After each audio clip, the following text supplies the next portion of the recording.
Amen, amen, amen, amen, amen. Bonjour à tous, prenez place. Bonjour, bonjour. Merci d'être là pour partager ensemble un bon moment.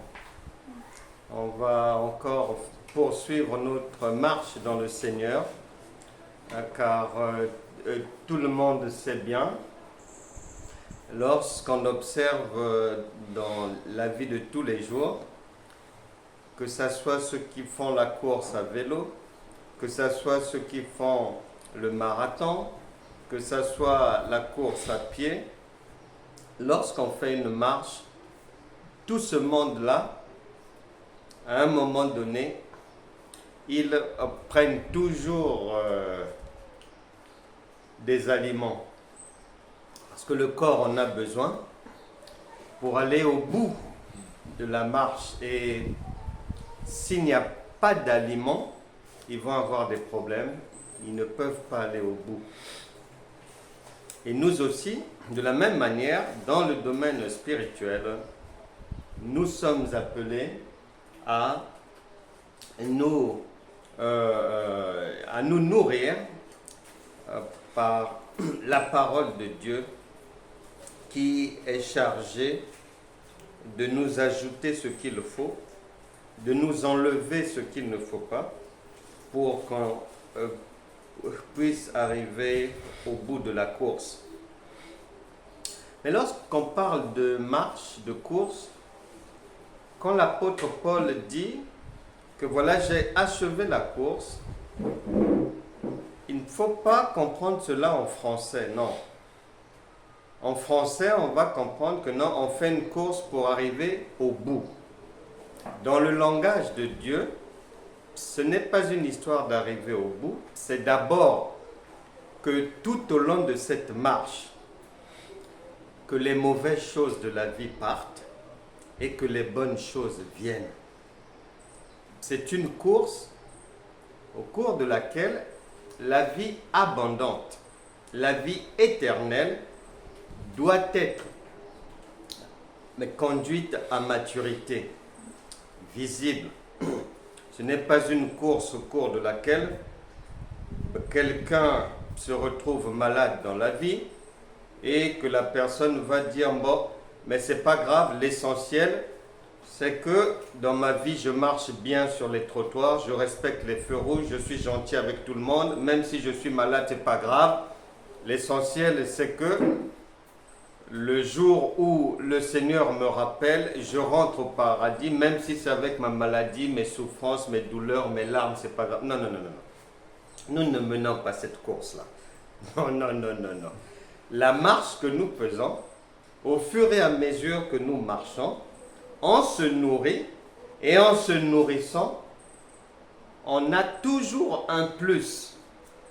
Le plus doit venir et le moins doit partir pour que notre marche puisse, c'est-à-dire notre vie, mais sur cette terre, puisse être agréable. Et à nous-mêmes d'abord, et à Dieu aussi. Qu'elle soit agréable.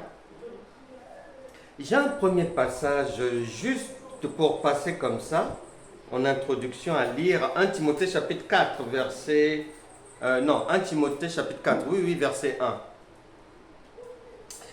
Il est dit ceci, cependant, dans la version que j'ai, cependant, l'Esprit déclare clairement que dans les derniers temps, virgule, plusieurs se détourneront de la foi, parce qu'ils prêteront l'oreille à de beaux parleurs, qui leur présenteront des doctrines inspirées par des démons. Voilà l'un des grands dangers qui guette les croyants. Mais là, on nous prévient encore de nouveau, parce que depuis longtemps, le Seigneur nous avait prévenu, des loups sont bel et bien entrés dans la bergerie. Maintenant, les disciples ont demandé, prenons l'image de du bon grain et de l'ivraie. Est-ce que ces loups-là, qu'on les mette dehors, qu'on fasse quoi? Il a dit non, non, non, non, non. Laissez les deux, et les brebis, et les loups au même endroit, et à la fin, on y verra plus clair. Mais pourquoi? Parce que lorsque le Seigneur avait dit que je connais mes brebis, et que personne ne peut les ravir de ma main. Jean chapitre 10, à partir du verset 27. Personne ne peut les ravir de ma main. Je les connais. Et elles ne peuvent pas, mes brebis ne peuvent pas suivre une autre personne. Donc, le Seigneur, en le disant, il est sûr et certain que lorsqu'il parle de ces brebis, ce sont des gens qui l'écoutent et qui pratiquent ce qu'il dit. Ces gens-là, ils ne peuvent pas se perdre. Donc, ne sont pas concernés par ces doctrines de démons. Même si ces doctrines de démons, on les retrouve maintenant un peu partout, beaucoup de gens les suivent, beaucoup d'églises sont démoniaques, la parure est belle, mais les enseignements ne cadrent pas avec la doctrine du Seigneur. Lorsque quelqu'un se retrouve dans ce genre d'endroit, où il y a de beaux discours, où la prophétesse est bien coiffée, où l'espace est grand, il y a des lumières, etc., etc., il est dit dans ce monde que tout ce qui brille n'est pas de l'or. Mais les gens n'y prêtent pas attention. Tout ce qui brille n'est pas de l'or. Il y a de la pacotille en or. Ça existe là dehors là. Il y a la pacotille en diamant. Ça existe.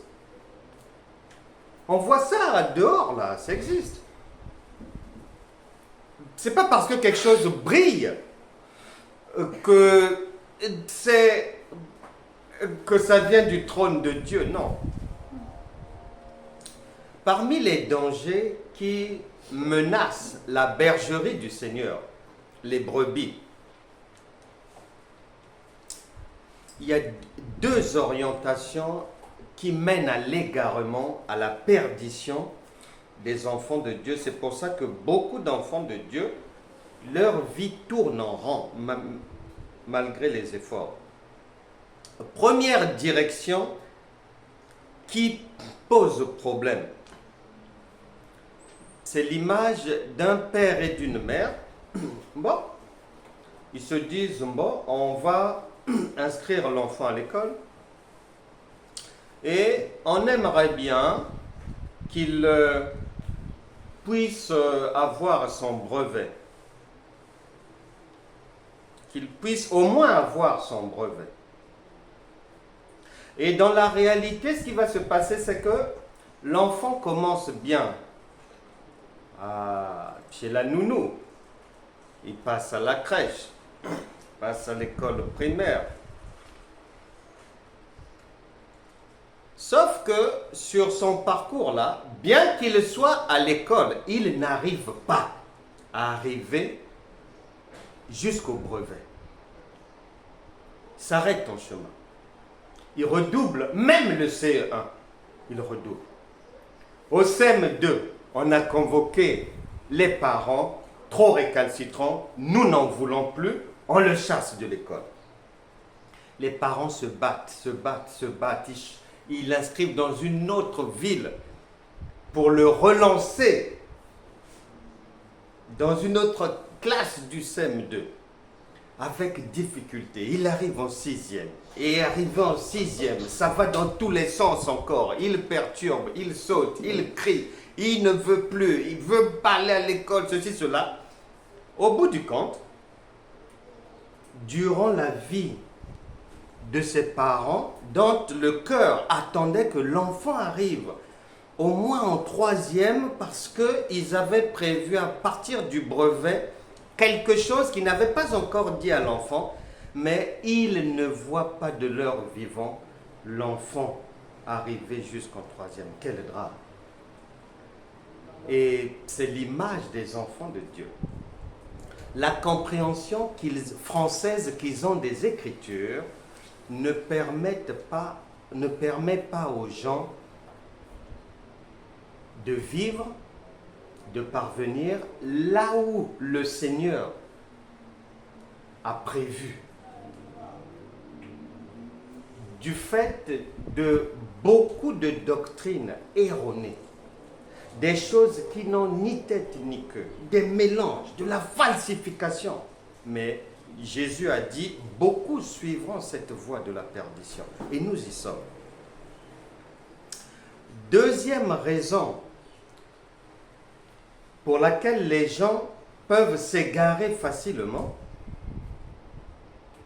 il y a tellement d'écoles, je veux parler par là d'église. Quelqu'un a prévu, par exemple, bon, je vais rejoindre une école pour devenir styliste, par exemple, travailler dans la mode. Mais la personne, par ignorance, au lieu de s'inscrire dans une école de couture, la personne va s'inscrire dans une école d'infirmière. Elle ne réalisera jamais son rêve de défiler à la Fashion Week de Paris ou de Milan, jamais. Ou à New York, jamais. Parce que le début du commencement, c'est qu'elle trouve la bonne école. Mais tant qu'elle n'a pas trouvé la bonne école, parce que pour elle, l'essentiel, c'est d'être dans une école. Non, ça ne se passe pas comme ça. Si tu veux devenir sportif de haut niveau, tu rentres dans une école où on fait études et sports. Si tu veux devenir sage-femme, infirmière, aide-soignante, tu rentres dans une formation où on apprend ces métiers-là. Parce que ce n'est pas parce que tu vas aller t'inscrire dans une école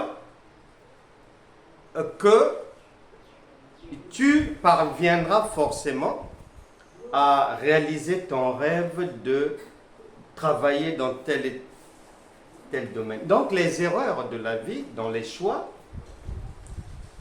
dans le choix de l'église locale, le choix des enseignements qu'on écoute et autres, poussent un grand nombre dans l'égarement, la perdition et dans les doctrines de démons, comme écrit en 1 Timothée chapitre 4, verset 1. Il y a quelque temps, je parlais avec une dame de la rue quelque part, et la dame, je lui demande si elle a une église locale. Elle me dit non. Et elle me dit qu'elle cherche depuis 2 ans une église locale. Et rapidement, elle rattrape le morceau. Elle me dit, mais j'écoute beaucoup d'enseignements sur Internet. Donc, comme pour me dire que non, ne pensez pas que comme je n'ai pas d'église locale, que là c'est vide. J'écoute beaucoup d'enseignements. Et je lui demande de me citer un peu ce qu'elle écoute là. Elle cite à droite, elle cite couleur bleue, elle cite le vert, elle cite mauve, elle cite. Et je lui demande, n'avez-vous pas lu que Jésus a dit que nul ne peut suivre 2 maîtres? Comment ça se fait que vous suivez toutes les couleurs du monde? Elle a écarté les yeux. Elle ne savait plus quoi dire. Je lui ai dit, ben oui. Parce que si on se met sur une table et que je vous interroge là sur vos 1000 enseignements là, je lui dis, il y aura à boire et à manger. Mais je ne voudrais pas que vous puissiez tomber en syncope. Bref, je voulais lui faire comprendre que tout n'est pas de là. Non, c'est pas le but. C'est d'écouter ce qu'il faut et qui va te permettre d'avancer dans la vie, de corriger les choses qui ne vont pas dans ta vie, d'être guéri et d'être dans un bien-être. C'est ça. Parce que si je mange partout et que je ne suis jamais rassasié, c'est que j'ai un problème. Parce que manger, je mange. Mais ça ne résout pas mon problème. C'est que ça ne va pas. Donc nous devons faire très attention avec ces choses-là parce que nous sommes bien prévenus que le plus grand nombre vont s'égarer. Et l'égarement, vraiment, il te suffit d'écouter 2 minutes dans la famille en Christ, tu te rends compte que oui, Dieu ne ment pas, c'est la vérité, nous y sommes. Et à chacun de savoir comment marcher pour être son propre gendarme, pour éviter de s'égarer, parce que nous avons l'habitude de chercher des boucs émissaires lorsque quelque chose ne va pas. Et beaucoup accusent les pasteurs, beaucoup accusent les églises. Oui, c'est bien, mais si tu lis bien ta Bible, Dieu n'accuse jamais quelqu'un. Chacun est responsable de son propre égarement. Et je garde toujours en mémoire le Seigneur Jésus, Jean chapitre 9, versets 1 à 6, on lui demande, il est né aveugle comme ça, pourquoi? Est-ce que c'est lui qui a péché ou bien ce sont ses parents? Et Jésus dit non. C'est simplement pour que les œuvres de Dieu soient manifestées. Dieu n'accuse pas, il n'accuse personne. Il n'y aura pas quelqu'un qui, échouant, pourra trouver le prétexte devant le Saint-Esprit que j'ai échoué parce que un tel. Non.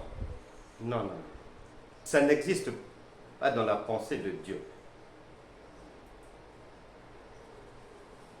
Quand Jésus arrive devant Pilate,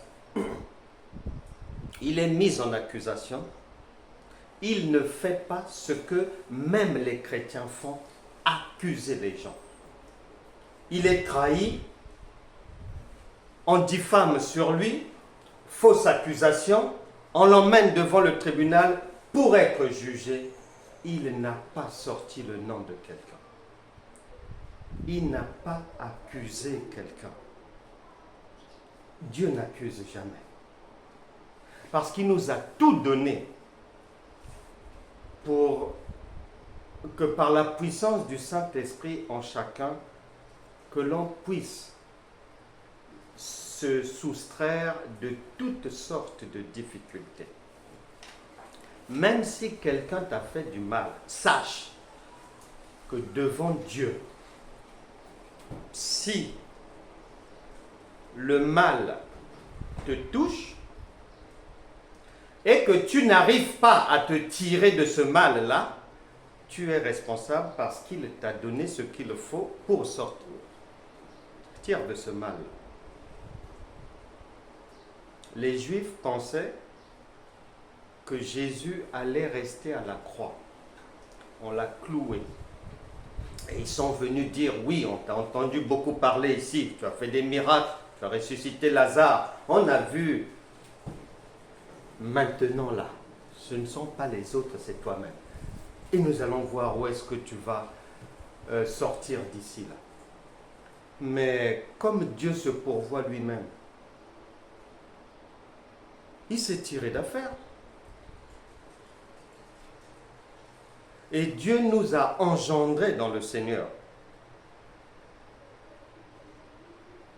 Et ce qui nous intéresse aujourd'hui, c'est ce que le Saint-Esprit dit en 1 Jean chapitre 4, verset 17. 1 Jean chapitre 4, verset 17. Il est dit, version 8 secondes, tel il est, en parlant du Seigneur. Tels nous sommes aussi dans ce monde. C'est quelque chose que Dieu vient répéter pour la énième fois, parce que, il ne faut pas oublier que Dieu se répète pour que l'enfant que tu es, que je suis, puisse, si au début je ne comprends pas, à un moment donné, que je puisse comprendre. Donc, il répète. Il répète. Tel il est, tel nous sommes dans ce monde. C'est une parole synonyme, par exemple, de Genèse chapitre 1, verset 26-27. Nous sommes faits à la ressemblance de Dieu. C'est pareil. Donc, on ne fait que répéter. Psaume 82, verset 6. J'avais dit, vous êtes des dieux. Donc, on répète seulement. Jean chapitre 10, verset 34. J'ai dit qu'il est écrit dans votre loi. J'ai dit que vous êtes des dieux. Donc, on répète seulement. Avec d'autres mots, d'une autre manière. Mais on dit la même chose. Actes des Apôtres chapitre 17, verset 29. Que vous êtes de la race de Dieu. C'est pareil, ça veut dire la même chose. On ne fait que répéter. Gens de la maison de Dieu, on répète seulement. Jusqu'à 1 Jean 4, 17, où on vient nous répéter pour la énième fois que, n'oubliez surtout pas. N'oubliez surtout pas que dans cette histoire, dans votre marche, il ne s'agit pas de suivre quelqu'un qui reste devant vous du début jusqu'à la fin. Non. Il s'agit de commencer à suivre quelqu'un. Mais à un moment donné, la personne vous passe le relais pour poursuivre la course. Et tel il est, et tel nous sommes. Nous savons que les gens ont du mal avec la compréhension des Écritures parce que on commet l'erreur où on nous a appris à comprendre Dieu avec nos langues. Or, Dieu ne se comprend pas par les langues des hommes, mais par son langage révélé. Mais un parent est gentil, une maman très gentille avec son enfant. C'est-à-dire que le Seigneur s'est arrangé. C'est vrai qu'il a son langage, oui. Mais l'amour de Dieu fait que de temps à autre, le Saint-Esprit dit quelque chose que à partir du moment où tu comprends ça dans ta langue, c'est bingo.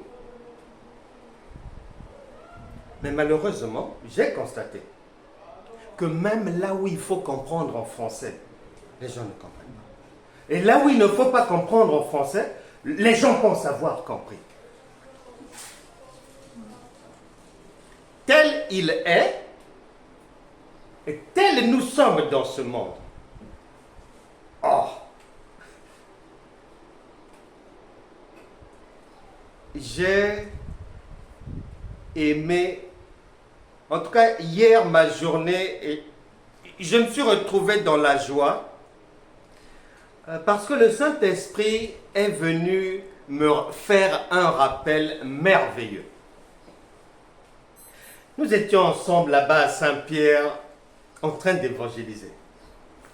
À un moment donné, un monsieur qui était à côté, et il est venu et puis on parlait, je l'écoutais, pendant au moins 10 minutes. Mais, en fait, quand il parlait, je cherchais à comprendre qu'est-ce qu'il voulait me faire passer comme message. Donc j'attendais, il parlait, je ne comprenais pas bien là où il tournait, ceci, cela, il parlait.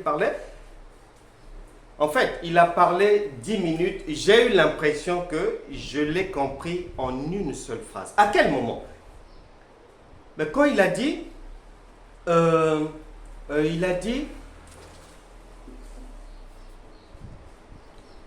nous avons un corps, une âme et un esprit.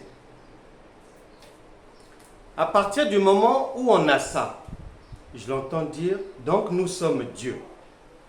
Je sais que là où vous êtes, c'est Dieu qui s'adresse à eux. Ma journée était faite. Ma journée était faite. Donc j'ai dit, Seigneur, même les païens savent que tu ne mens pas. Si des païens, des gens qui n'ont même pas l'habitude de fréquenter une église locale, des gens du dehors, des étrangers comme la Bible les appelle, sont à même de comprendre que non. Dieu, la reproduction de Dieu, c'est dans ses enfants. Un enfant de Dieu, c'est un Dieu. Si même un païen comprend cela, mais qu'attendons-nous encore?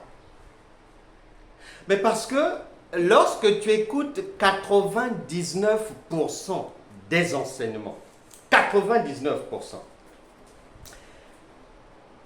parce que comme je fais des recherches, chaque année, je dis bien, chaque année et depuis des années, j'écoute plus de 1000 prédications. Et des prédicateurs de différents pays.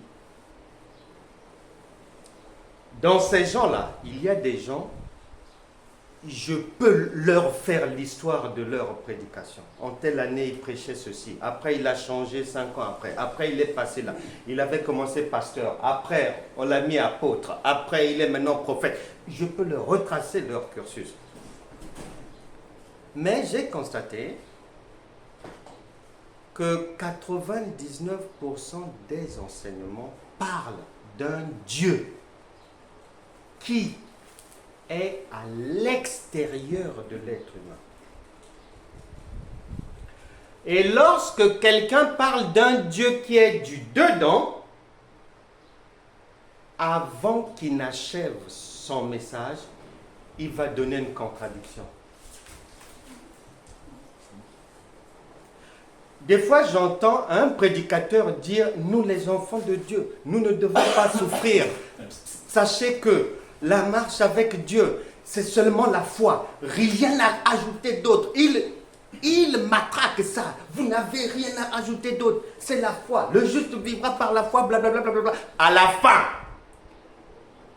pour que tu prennes possession de ce que le Seigneur a prévu pour toi, entrant dans le combat de la prière maintenant. 1 heure de prière.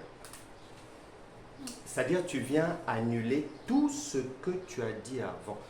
Mais comme les gens sont dans l'ignorance égarée, personne ne va te contredire pour te faire comprendre, pasteur.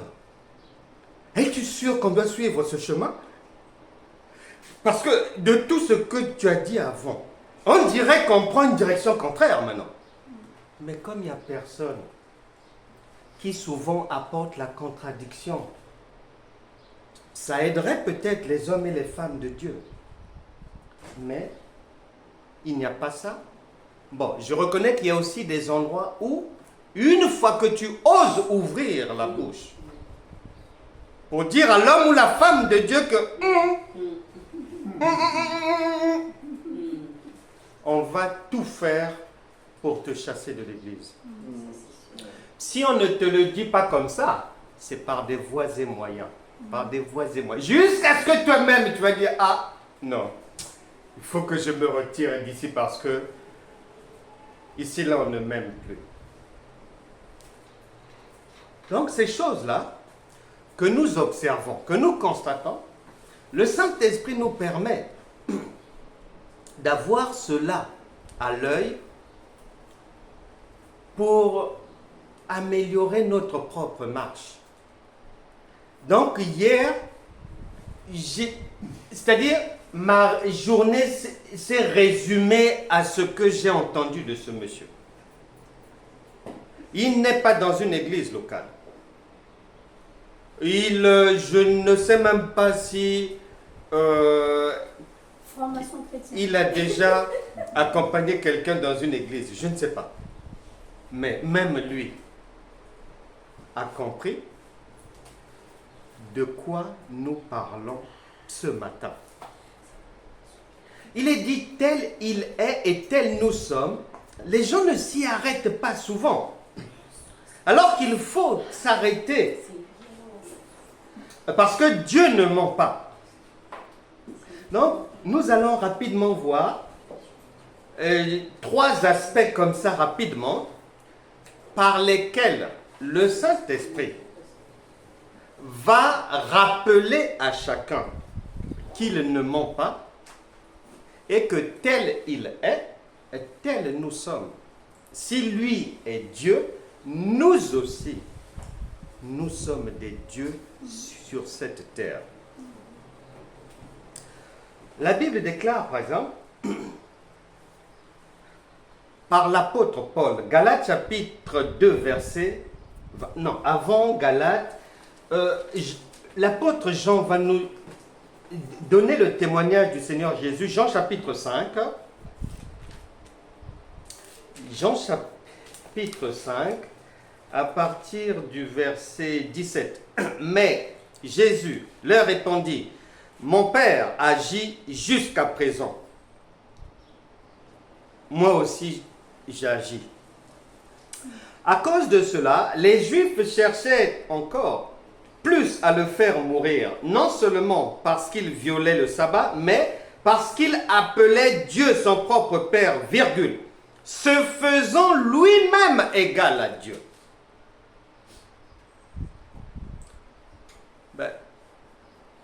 Tel il est, virgule, tel nous sommes dans ce monde, mais ça veut dire la même chose.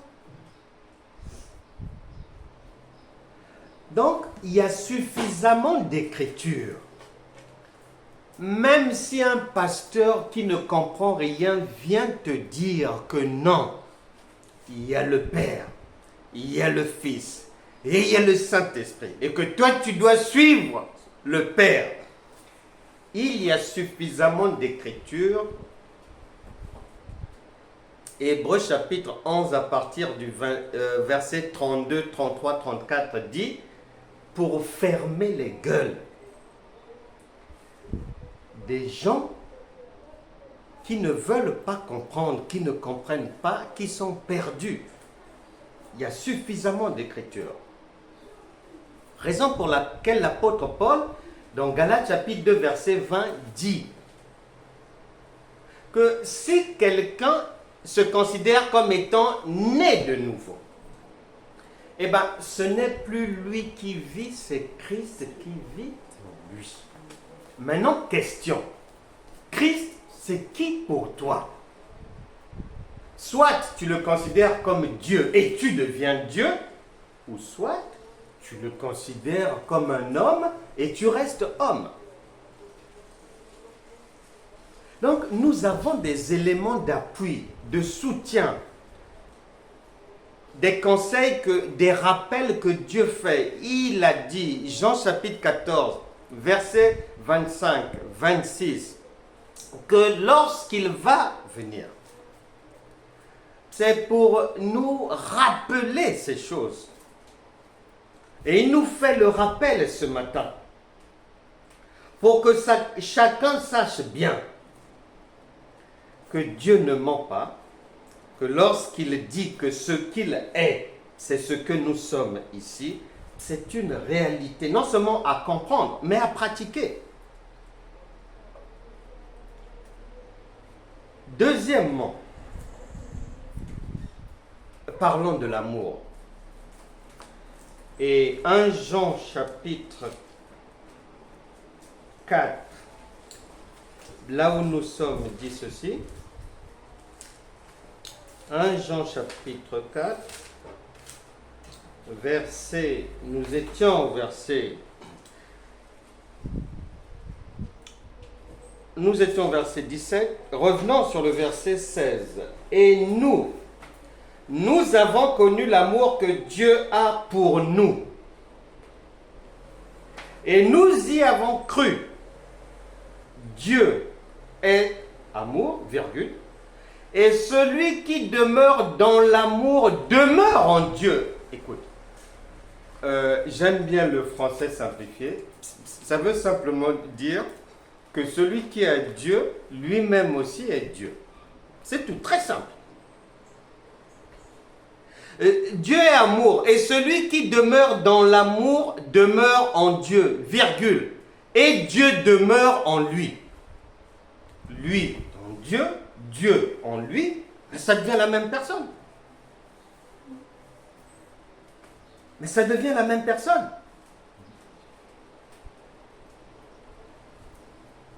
Plus loin, Jean chapitre 15, verset 7, va te faire comprendre ceci, que si 1 Jean 4, 16 te dit que Dieu est amour, ok, d'accord. Si Dieu est amour, et que tu parviennes, parce qu'il a donné 2 commandements, aimer Dieu et son prochain. Si Dieu est amour, donc, il n'y a que quelqu'un qui est comme lui, qui va parvenir à manifester l'amour de Dieu. Je ne parle pas l'amour des hommes, tantôt par intérêt, tantôt pour faire semblant, tantôt l'hypocrisie, tantôt on t'offre un cadeau pour te piéger. Non, non, non, non, non. Je ne parle pas des pots de banane, d'amour. Non, non, non, non, non, non, non. Nous sommes dans l'amour authentique de Dieu. Il n'y a que quelqu'un qui a Dieu. C'est-à-dire, tu fais ce que Dieu est à même de faire. C'est que vous êtes pareil. Si ta mère peut faire 10 km à vélo, et que toi aussi tu peux faire les 10 km à vélo, mais maman et toi donc, sur le plan sportif, vous êtes pareil. Mais vous êtes pareil. Donc, quelqu'un qui pratique l'amour de Dieu, c'est quelqu'un qui a Dieu en lui. Jean chapitre 15, verset 7. Si mes paroles demeurent en vous et que vous demeurez dans mes paroles, demandez ce que vous voudrez, c'est-à-dire, ça devient la même personne. Ce que lui, Jean chapitre 15, verset 7. Non, mais avant, là, vous avez dit Jean 4, 16, 17. Et après ça, c'était Galates chapitre Jean 15, 7. Ah, c'était ça. Et l'autre, c'est 1 Jean. 1 Jean, voilà. L'autre, c'est 1 Jean. J'ai trouvé 1 Jean 4, 16, 17. Donc, l'amour véritable, on doit savoir que quelqu'un a même de manifester l'amour de Dieu, c'est Dieu. Parce que le Saint-Esprit agit en nous, la divinité agit par l'amour, puisque Dieu est amour. Et autre chose encore, un autre point qui vient confirmer que nous ne sommes pas appelés à demeurer enfants de Dieu. Non. Nous ne sommes pas appelés à suivre un Dieu qui est devant nous et nous derrière. Non. Non. La Bible déclare, on va lire ça dans Luc chapitre 6, verset 40. Luc 6, verset 40. C'est le Seigneur lui-même qui prend la parole. Ce n'est pas un représentant, c'est lui-même. Et il va dire ceci. Luc chapitre 6, verset 40.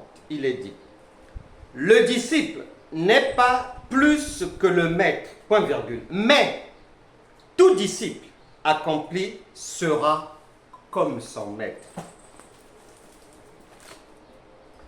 Jésus est le maître. Il nous enseigne.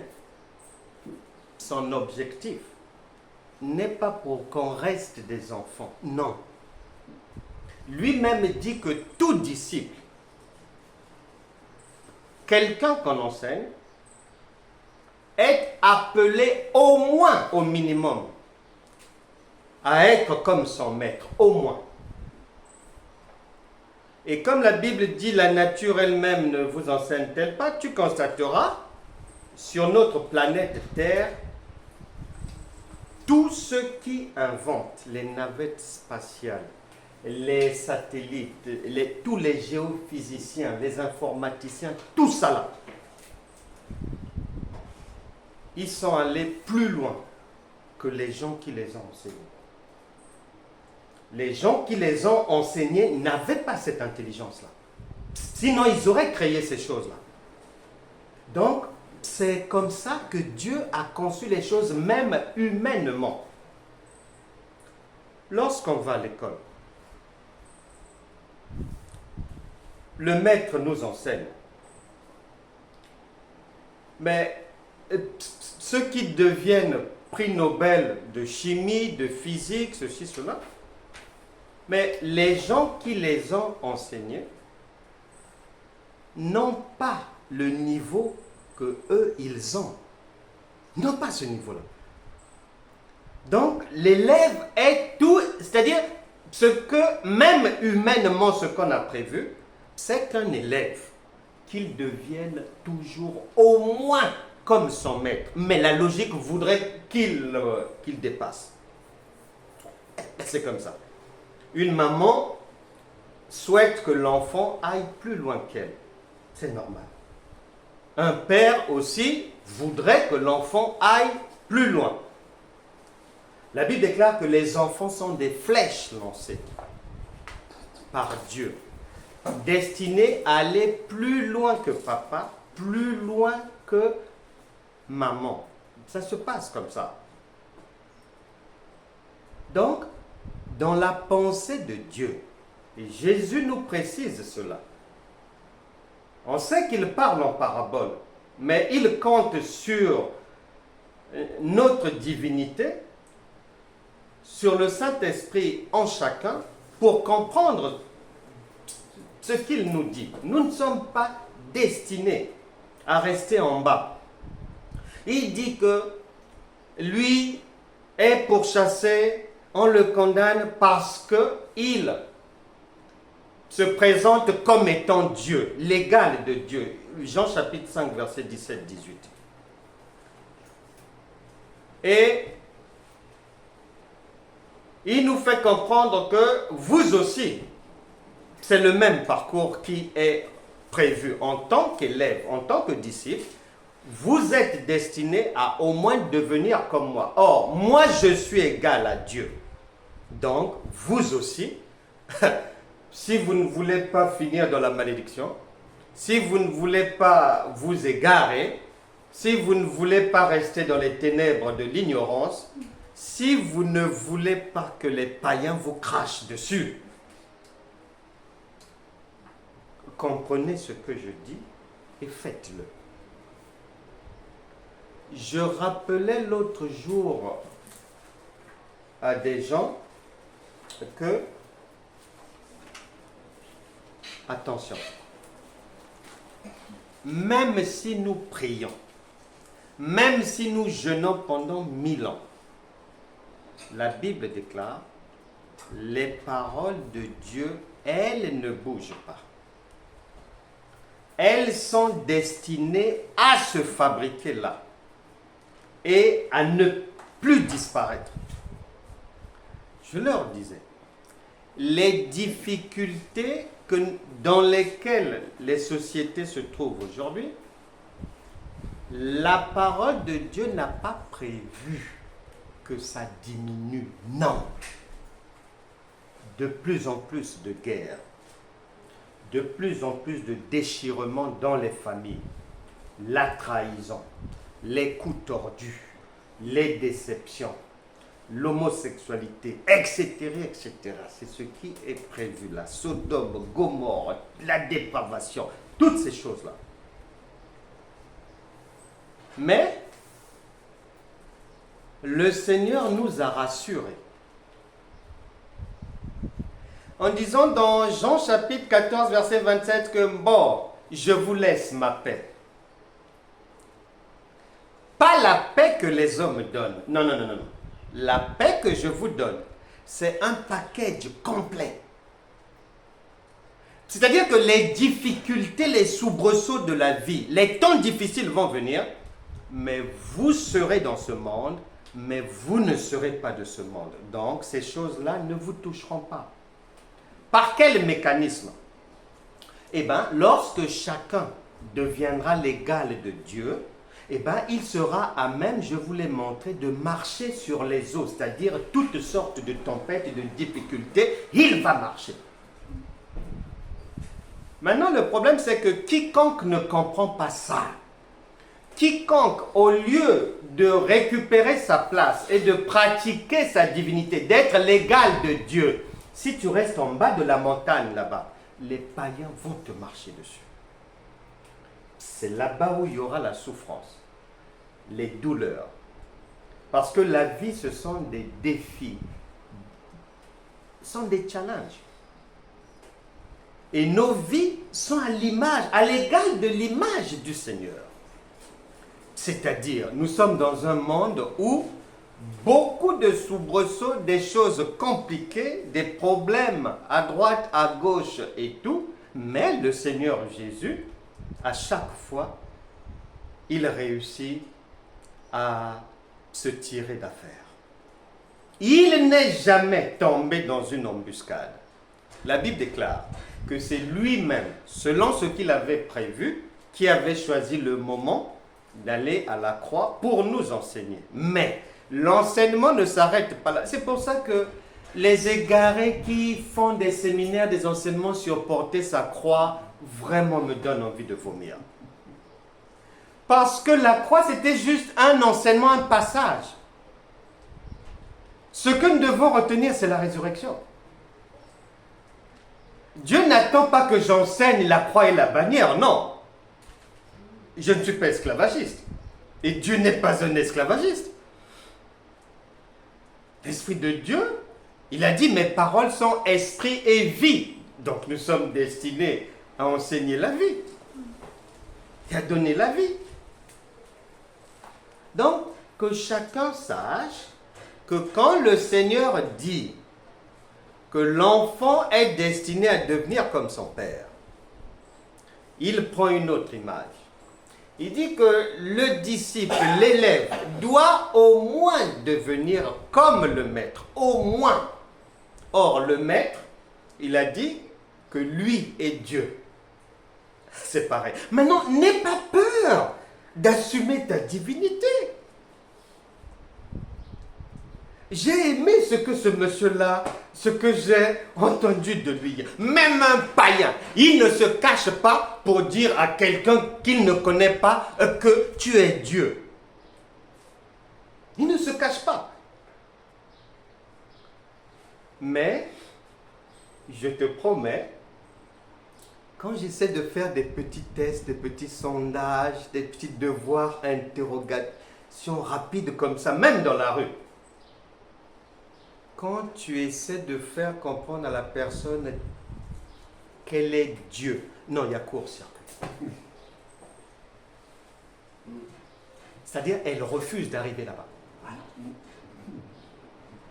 Trop dangereux de prendre la place d'autrui. Mais la place a été donnée, c'est lui-même qui a dit. C'est lui-même. Donc les gens, c'est-à-dire, ils s'arrêtent au CM2. Ils ne veulent même pas aller vérifier en 5e là-bas, c'est comme... Non, non, non, non, non. Ils s'arrêtent, ils sont ensemble d'eux dans les jeûnes et prières. C'est pas ce qui est prévu ici. Et le Seigneur va nous expliquer encore cela d'une autre manière. Matthieu chapitre 9, verset 6. Il prend l'image du pardon. Matthieu chapitre 9, verset 6, il dit... Non, d'abord, bifurquons par Ésaïe 43, verset 25. Il y a quelque chose d'intéressant là-bas. Ésaïe 43, 25, il est dit ceci. C'est le Seigneur qui parle.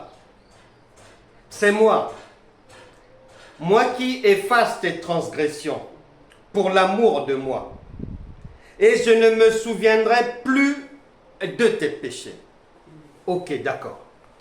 Allons maintenant entendre Dieu fait homme, Matthieu chapitre 9, verset 6. Il dit ceci. Matthieu chapitre 9, verset 6. Il dit ceci. Or, afin que vous sachiez que le Fils de l'homme a sur la terre le pouvoir de pardonner les péchés. Lève-toi, virgule, dit-il au paralytique. Prends ton lit et va dans ta maison. Verset 7. Et il se leva et s'en alla dans sa maison. Verset 8. Quand la foule vit cela, elle fut saisie de crainte. Et elle glorifia Dieu qui a donné aux hommes un tel pouvoir.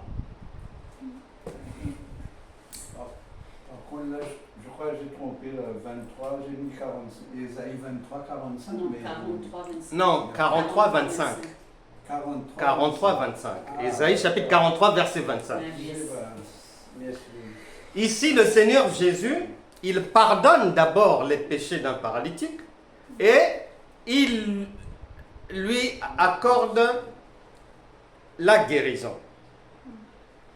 Donc, si tu prends Ésaïe 43, verset 25, Matthieu 9, 6 égale à Dieu pardonne les péchés.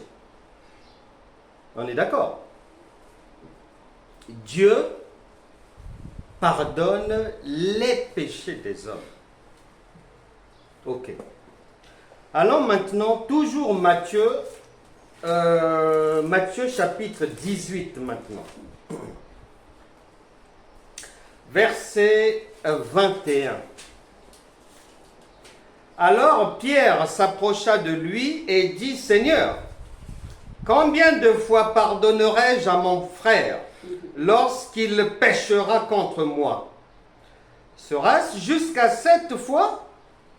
Verset 22. Jésus lui dit, je ne te dis pas jusqu'à 7 fois, virgule, mais jusqu'à 70 fois 7 fois, c'est-à-dire 490 fois. Ce qui veut dire, parce que les gens, la compréhension française te fatigue rapidement. C'est-à-dire tu t'arrêtes trop vite. Parce que quand tu prends Ésaïe chapitre 43 verset 25, plus Matthieu chapitre 9 verset 6, égale Dieu pardonne les péchés des hommes. Quand tu viens maintenant à Matthieu chapitre 18, verset 21 plus 22, égale l'homme pardonne aussi les péchés de l'homme. Donc l'homme a le pouvoir de pardonner, tout comme Dieu a le pouvoir de pardonner. C'est écrit. N'est-ce pas que vous accordez des pardons aux gens quand ils vous marchent sur les pieds ou vous refusez? Vous faites comment? Puisque les ignorants disent que c'est Dieu qui pardonne les péchés. Bon, quand quelqu'un te marche sur le pied, le vernis est parti, l'ongle est tombé, le talon s'est cassé, et on te demande pardon, tu dis quoi? Avec une grimace.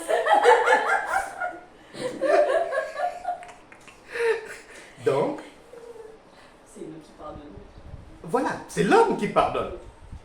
Bon, la Bible, les Écritures nous font comprendre que ce que le Seigneur a dit, crois à ça parce que il y a plusieurs éléments qui confirment, et il le dit de plusieurs manières, que lui et toi, c'est la même chose.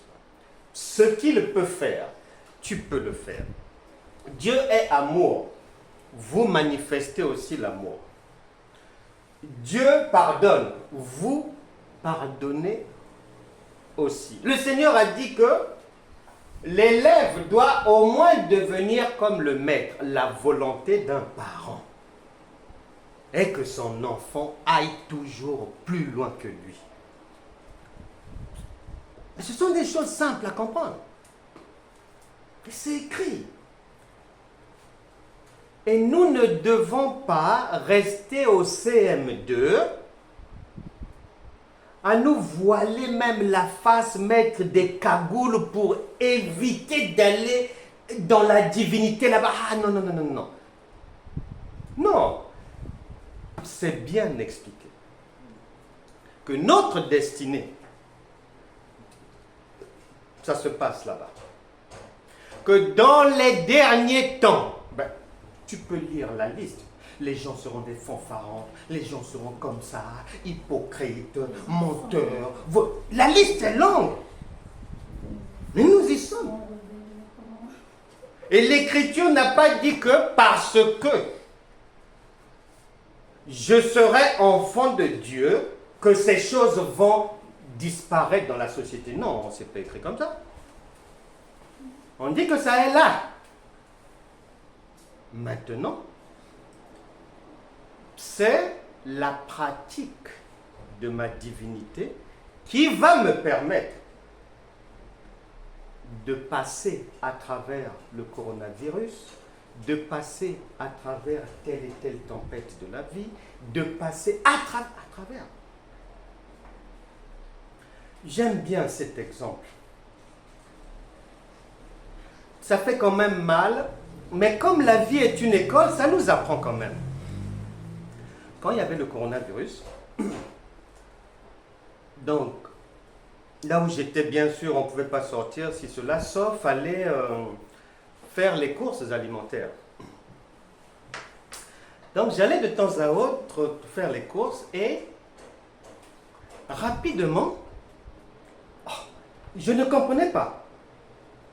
Il y avait plus de mouvement dans les rayons qu'en temps normal. Nous sommes en temps de coronavirus. Mais il y avait plus de mouvement. Je ne comprenais pas. J'ai fait ma propre enquête. Je me suis rendu compte, en fait, ils étaient en train de changer l'essentiel, c'est-à-dire la plupart des emballages des produits. Et j'ai voulu comprendre pourquoi ils le font maintenant. Et pourquoi aussi vite? Pourquoi? Vraiment, je ne comprenais pas. Je fais, à chaque fois que je vais au magasin, je constate autre chose. J'ai fait ma petite enquête. Conclusion de mon enquête. Ils ont profité de la psychose, la crainte du coronavirus. Et que pendant que, en ce qui concerne les chrétiens, ils sont en jeûne et prière, parce qu'ils ont peur de la maladie et tout. Pendant ces temps de perturbation, de peur, de stupeur, les capitalistes ont changé les emballages des produits pour te donner une impression que c'est un produit relooké, neuf. Emballage changé, contenu du produit baissé. Que ça soit les pâtes, que ça soit le riz. J'ai vérifié tout ça là. Les contenus, l'emballage a changé, le dedans, ça a baissé et fin de fin, le prix a augmenté. plusieurs mois après, J'étais devant la télé, je regardais l'émission C'est dans l'air, et là, on parlait d'économie, la crise, ceci, cela, blablabla, blablabla. Et là, j'entends les économistes dire, mais crise, c'était pas pour tout le monde et tout, si, ah bon? Et ils vont dire oui, parce que le journaliste demande, mais comment? Ils expliquent oui, parce que, en fait, pendant cette période de crise, au sortir de là, les plus grosses fortunes du monde ont augmenté leur fortune de plus de 50 milliards de dollars. Immédiatement, mon enquête a rejailli dans mon cerveau. J'ai dit, mais j'ai compris. Donc, la vie est une école. Et ce que la parole a prévu, il y aura des temps difficiles. Mais ces temps difficiles-là ne concernent pas tout le monde. Et même les païens prennent les temps difficiles pour des opportunités. Même les païens. Mais à combien plus forte raison les enfants de Dieu? À combien plus forte raison les enfants de Dieu? C'est pour ça que le Seigneur a dit, réveille-toi, toi qui dors. L'histoire n'est pas de demander à Dieu, ah, enlève ceci, enlève le corona. Non, non, non, non, non. L'histoire est que le corona soit là, qu'il y ait des grèves, qu'il y ait ceci, qu'on supprime cela. Si tu as compris que le fait que tu sois né de nouveau, en grandissant par la bonne parole, tu es destiné, appelé, tu es même, je dirais, attendu à devenir l'égal de Dieu. Or, Dieu marche sur les eaux, il n'est pas concerné par les problèmes des hommes. La preuve, dans la barque, lorsqu'il y a la tempête, ils ont hurlé, crié. Ils sont des croyants, les chrétiens d'aujourd'hui. Est-ce que Dieu est en panique? Non. Dieu ne panique jamais. Donc, si les chrétiens vivent les soubresauts, s'ils pensent que le fait de prier, jeûner ou de supplier, c'est-à-dire les difficultés vont, Dieu soi-disant va les enlever, la Bible dit non, tu te trompes. Ce n'est pas comme ça. Il est prévu que ces choses-là restent, mais que vous puissiez être au-dessus de ces choses. Et l'image dans ce monde, Dieu nous donne encore une image, c'est une ambassade. Une ambassade se trouve dans un pays, mais c'est un autre pays dans le pays. Donc, c'est-à-dire, ils sont au même endroit, sur le même territoire, mais elle ne dépend pas des gens de ce territoire, des lois de ce territoire. Elle vit dans ces locaux comme dans leur pays et avec les lois de leur pays. C'est comme ça que la parole nous enseigne.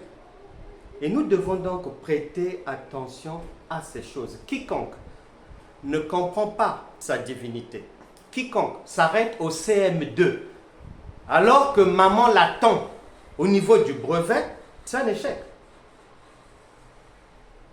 C'est un échec. C'est une déception parentale.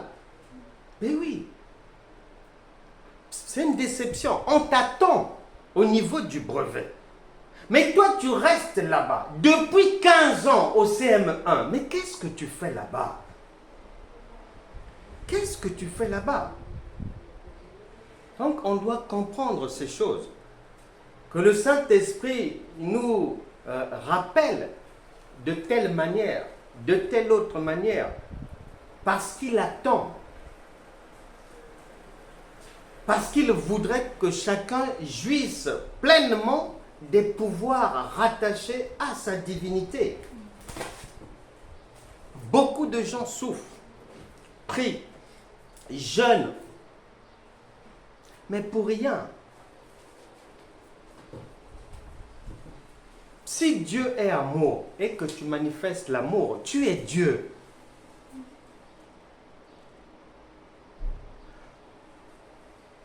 La plupart des chrétiens pensent que un enfant de Dieu va rester enfant de Dieu éternellement. Écoute,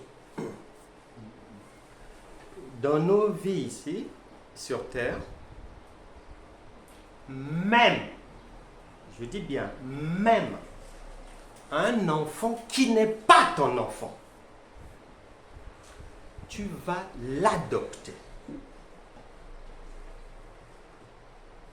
Quand tu vas l'emmener dans ta maison, je te promets, toi-même tu le sais, et la loi a prévu que lui, par adoption là, et tes enfants de sang, c'est pareil.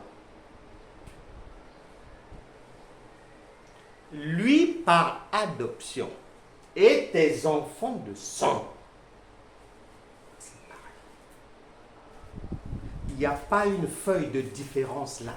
La loi n'a pas prévu ça. C'est la même chose, la parole de Dieu.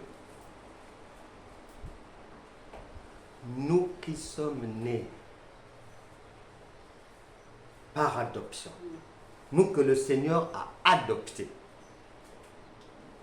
et Jésus, c'est blanc, bonnet, bonnet blanc. À chacun de comprendre ces choses. Et j'insiste sur le fait que si tu comprends ces choses, tu ne souffriras plus dans la vie.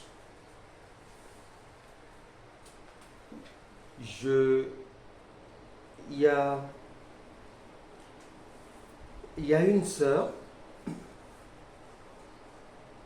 plus de 50 ans, jamais mariée et pas d'enfant. Et cette sœur-là, je lui ai en privé enseigné la parole de Dieu, je peux dire pendant au moins 2 ans. Cours privé, pendant au moins 2 ans. Mais elle avait beaucoup d'attentes. Et elle ne voyait pas cela. Les autres se marient, elle non. Les autres ont des enfants. Ses petites sœurs se marient à droite, enfants à gauche. C'est la fête des enfants et des mariages. Elle non. Et cette sœur-là, là où elle travaille, elle avait voulu changer de département. Donc, obtenir une promotion. Elle a fait tous les dossiers et tout, elle a fait tout ce qu'il fallait. Et à la fin, ça n'a pas marché. Découragée, elle a laissé tomber. Et quand c'est comme ça, donc c'est-à-dire, déjà, souvent la personne, elle se demande déjà dans sa vie de tous les jours, est-ce que Dieu me voit? Voilà, il y a déjà ça. Est-ce que Dieu me connaît? Est-ce qu'il me voit? Mes prières, il en fait quoi? Les jeunes, il en fait quoi? Parce que quand elle avait fait ce dossier-là pour changer de poste, elle m'a fait rire. Elle me disait, tu ne peux pas savoir combien j'ai jeûné, j'ai prié, j'étais certaine que ça puisse marcher. Elle a tout fait. Mais lorsqu'il y a eu le rejet de sa candidature, donc imagine-toi la frustration, le découragement. Parce qu'à ce moment-là, pour de telles personnes, c'est la confirmation que Dieu ne me voit pas. Mais oui. Mais oui, qu'est-ce que je n'ai pas fait? J'ai jeûné, j'ai prié, j'ai fait monter des supplications, des requêtes. Et c'est revenu rejeté. Donc la personne est découragée. 1 an passe, 2 ans passent, 3 ans passent, la 5e année, elle m'appelle. J'ai un témoignage. Oui, raconte. Et elle m'explique. Elle m'explique que ce que je disais est vrai. Elle me dit, l'histoire de sa demande-là, puisque ça fait 5 ans, elle avait oublié, tourner la page, c'est trop compliqué. Un jour, elle arrive au boulot, on lui dit que non, il y a tel directeur de département qui veut te voir dans son bureau. Elle va là-bas, elle arrive. Tu sais, quand on te convoque comme ça, tu te poses 1001 questions. Et l'une des questions que les gens se posent toujours, c'est qu'est-ce que j'ai fait? Parce que c'est-à-dire, tu n'as rien demandé. Tu n'as pas cherché. On te convoque. Tu te poses la question. Ça peut être quoi? J'ai dit quoi? J'ai fait quoi? Mon chef de service ne m'a pas fait de reproches. Mais là-bas, c'est quoi? Elle va là-bas. Elle a failli tomber en syncope. Le big boss directeur lui dit, madame, on m'a parlé de vous. Il lui dit on, mais il ne lui dit pas qui. On m'a parlé de vous. Nous avons besoin d'une personne pour assumer tel poste. Et quand je me suis renseigné, on m'a parlé de vous que vous aviez le profil qu'il faut. Et quand le monsieur a expliqué, c'est ce qu'elle avait demandé il y a 5 ans avec les jeunes, avec les prières, avec des offrandes quand c'est comme ça, avec des offrandes, avec des dîmes plus solides et tout, mais ça n'avait rien donné. Elle se rend compte que c'était ce qui avait échoué il y a 5 ans, qu'elle avait oublié, elle n'a rien demandé. Et le directeur lui dit non, non, non, non, le profil qui convient, c'est son profil à elle. Et elle a pris le poste. Et je lui ai rappelé, souviens-toi, j'ai l'habitude de rappeler aux gens que Jacob, qui a des problèmes avec son oncle, lorsque son oncle veut lui faire la peau, et que son oncle, Dieu, lui a donné des instructions la nuit, je lui dis, quand je dis ça, c'est parce que jusqu'aujourd'hui, Dieu le fait. Elle a cru en ça. Parce qu'elle n'avait rien demandé. Elle avait oublié. Elle n'a plus jamais prié, jeûné pour ça. Elle avait tourné la page. 5 ans plus tard. Nous devons seulement être conscients de ce que le Seigneur a prévu que nous devenions. Jésus précise l'égal de Dieu. Et le Saint-Esprit ajoute, tel il est, tel nous sommes dans ce monde. 1 Jean chapitre 2 verset 6 dit enfin que celui qui dit qu'il demeure en lui doit marcher aussi comme il a marché lui-même. Donc, quelqu'un ne peut pas brader sa divinité. Quelqu'un ne peut pas vivre une vie au rabais. Et tant que l'on n'est pas conscient de sa divinité et qu'on ne la pratique pas réellement, la vie sera bas de gamme, la vie sera au rabais. Les gens vont se battre avec les difficultés du quotidien en même temps que les païens. Il y a même des païens qui tirent leur épingle du jeu, des tempêtes de la vie. Les gens vont se battre. Ce n'est pas ce que le Seigneur a prévu pour ses enfants. Il a prévu que ses enfants, à un moment donné, puissent marcher sur les eaux qui représentent les difficultés de la vie. Revois ta vie maintenant dans ton cœur. Revois, est-ce que tu marches en divinité ou est-ce que tu marches au bas des escaliers comme étant enfant de Dieu? Est-ce que tu marches avec, à 8 heures du matin, quand tu te réveilles, tu fais une prière pour t'adresser à un Dieu qui est au Brésil et qui doit venir t'accompagner au travail. Et à 15 heures, quand tu pars aux affermissements, tu dis que oui, le Saint-Esprit est en moi que nous sommes des dieux, tu chantes même. Est-ce que tu marches dans cette contradiction? Parce qu'elle doit s'arrêter aujourd'hui. Tu es l'égal de Dieu. Ne cherche pas à réfléchir. Ton cerveau ne saisira pas. Ce que le Saint-Esprit te demande, c'est de te souvenir que le Seigneur lui-même, donc comme toi, quand il arrive, ses frères n'ont pas accepté sa divinité. Mais eux pourtant, il est Dieu.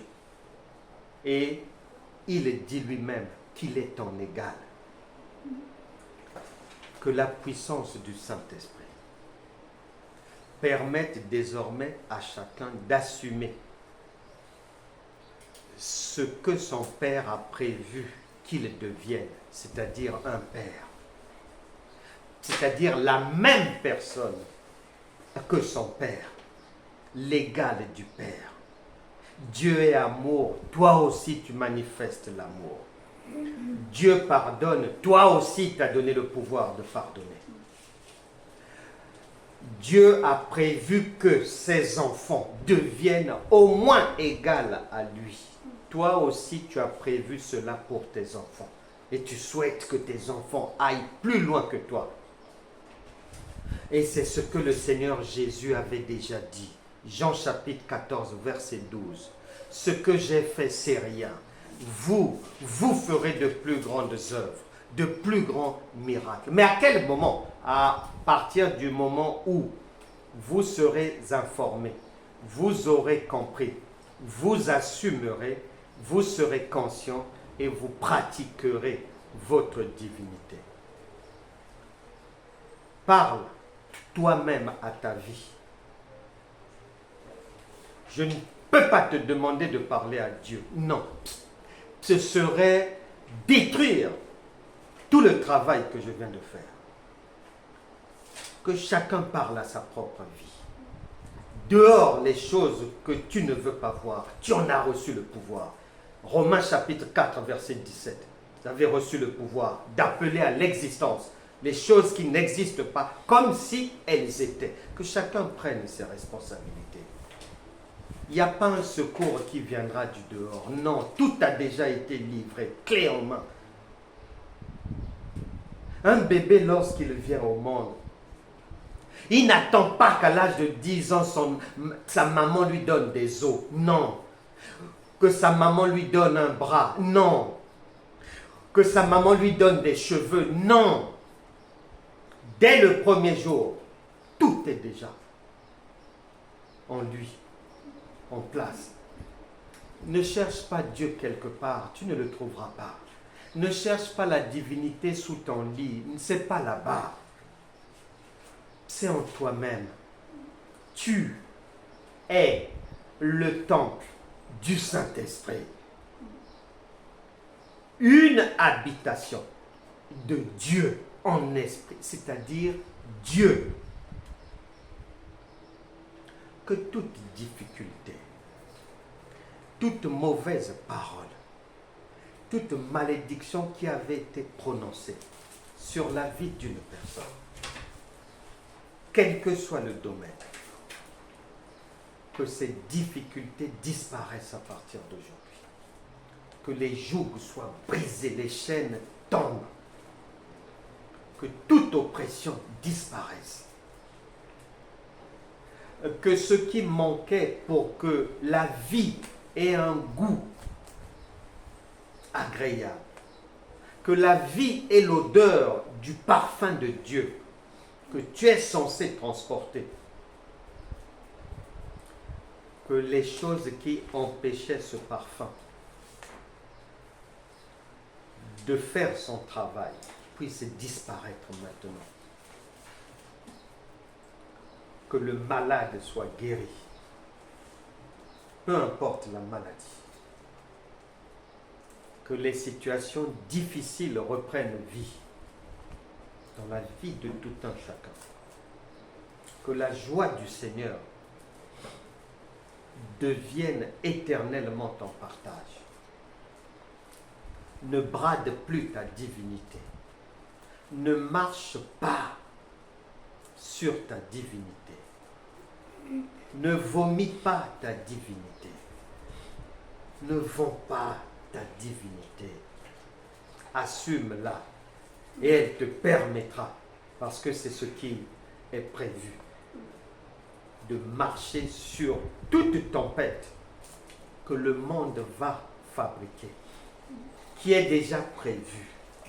Peu importe le nom, que ça soit une guerre, que ça soit le New Age, que ça soit un nouveau corona, que ça soit des tensions, peu importe, ta divinité te permettra toujours de rebondir et de marcher sur les eaux. Que chacun garde sa bénédiction. Amen.